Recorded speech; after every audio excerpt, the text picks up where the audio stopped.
அஸ்ஸலாமு அலைக்கும் வரஹ்மத்துல்லாஹி வபரகாத்துஹு. தினமும் ஒரு தெளிவு. கடன் கொடுத்தவர் கடன் வாங்கியவரை கடுமையான வார்த்தைகளால் திட்டுவது சரியா என்று ஒரு கேள்வி கேட்கப்படுகிறது.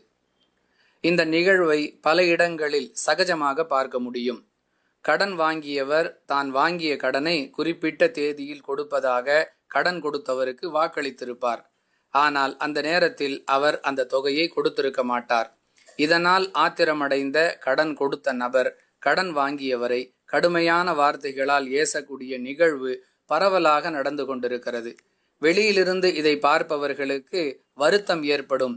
ஏன் இப்படி பேசுகிறார்?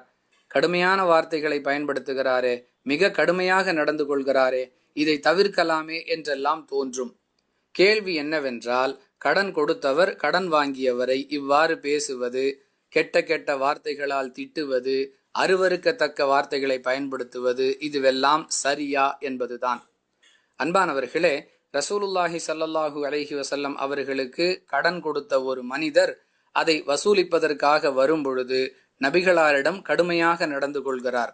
அதாவது தடித்த வார்த்தைகளை கொண்டு நபிகளாரிடம் பேசுகிறார். இதை கவனித்த நபித்தோழர்கள் அவரை தாக்க முயற்சிக்கின்றனர். ஆனால் அல்லாஹுவின் தூதர் ஸல்லல்லாஹு அலைஹி வஸல்லம் அவர்கள் அவரை விட்டுவிடுங்கள், அவருக்கு இவ்வாறு பேச உரிமை இருக்கிறது என்று கூறிவிட்டு அவருக்கு தர வேண்டிய கடனை கொடுக்கும்படி நபித்தோழர்களுக்கு கட்டளையிட்டார்கள் என்பதை புகாரியில் இடம்பெறக்கூடிய 2306 ஹதீஸில் பார்க்கிறோம். எனவே கடன் வாங்கியவர் தன்னுடைய வாக்குறுதியில் சரியாக நடந்து கொள்ளாவிட்டால் கடன் கொடுத்தவருக்கு கடன் வாங்கியவரை திட்ட அனுமதி இருக்கிறது என்பதற்கு இந்த ஹதீஸ் ஆதாரமாக இருக்கிறது.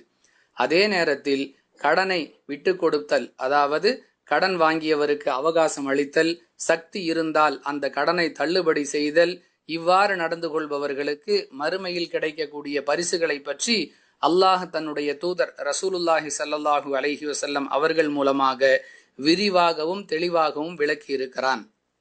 திட்டுவதற்கு அனுமதி இருக்கிறது என்பதற்காக தரம் தாழ்ந்த வார்த்தைகளை பேசுவது, அருவருக்கத்தக்க வார்த்தைகளை பேசுவது, இவற்றையெல்லாம் தவிர்ந்து கொள்வதுதான் கடன் கொடுத்தவருக்கு கண்ணியம் என்பதை கவனத்தில் வைத்து கடனை வசூலிக்க வேண்டும் என்பதில் எந்த மாற்று கருத்தும் இல்லை. அதே நேரத்தில் மனித நேயத்தோடு நடந்து கொள்ள வேண்டும், மார்க்க வரம்பிற்குட்பட்டு நடந்து கொள்ள வேண்டும் என்பதையும் கவனத்தில் கொள்ள வேண்டும் என்பது கூடுதல் தகவல்.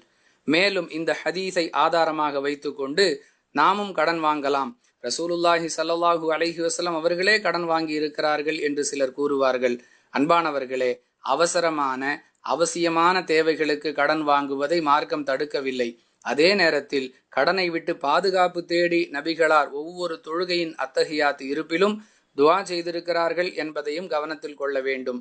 அப்படி இருக்க நபிகளார் ஏன் கடன் வாங்கினார்கள்?